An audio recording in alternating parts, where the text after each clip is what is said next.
இன்னைக்கு என்னம்மா சமையல்? வாங்க பார்க்கலாம். சுட சுட சோறு,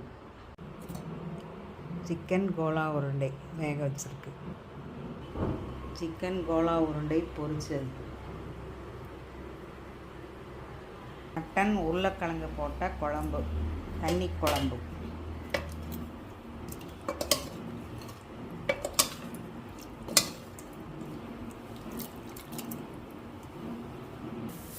ரசம், மிளகு ரசம், கட்டித்தயிர். வாங்க சாப்பிடலாம். சிக்கன் கோலா உருண்டை அந்த கறி உருண்டை மாதிரியே தான் செய்யணும். அதே மாதிரி மிக்சியில் போட்டு அரைச்சி இட்லி தட்டியில் வச்சு அவிச்சு திருப்பி எண்ணெயில் போட்டு எடுக்கணும். எண்ணெயே இருக்காது. ஸ்ரீலக்ஷ்மி சேனல் லைக் பண்ணுங்க, ஷேர் பண்ணுங்க, சப்ஸ்கிரைப் பண்ணுங்க.